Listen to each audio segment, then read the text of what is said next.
Announce करायला काय लागतं? आपल्या बापाचं काय जातं अनाऊन्स करायला? असं आहे. अनेक वेळा बघा, आम्ही राजकीय क्षेत्रातले लोक आहोत. अनेक वेळा निवडणुकीच्या जिंकण्याच्या डेस्परेशनमध्ये ज्यावेळी आम्हाला माहिती असतं की निवडून येता येत नाही, अशा परिस्थितीत आम्ही काही जाहीरनामे काढतो. त्या जाहीरनाम्यांमध्ये काही म्हणतो. अनाऊन्स करायला काय लागतं? आपल्या बापाचं काय जातं अनाऊन्स करायला? माननीय मुख्यमंत्री देवेंद्रजी फडणवीस साहेब, तुमच्या बापाचं काही नाही गेलं अनाऊन्स करायला, परंतु सर्वसामान्य जनता आणि शेतकऱ्यांच्या बापाचं तुमच्या या चुकीच्या घोषणामुळे खूप काही गेलं आहे.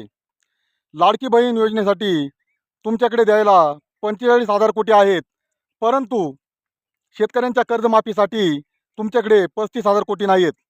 म्हणजे निवडून येण्यासाठी तुम्ही काही करू शकता आणि कोणत्याही थराला जाऊ शकता, हे महाराष्ट्रातील जनतेने पाहिलेले आहेच.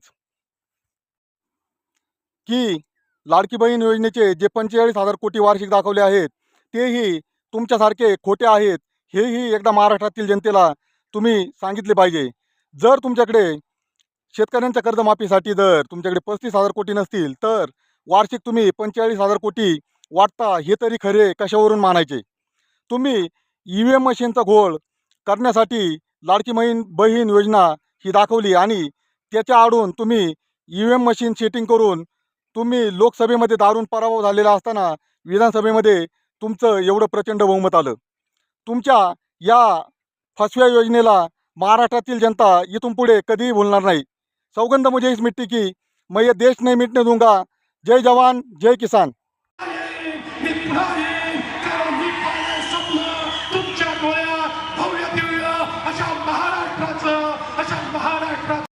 या या या या या या सबोकंडी आमच्या.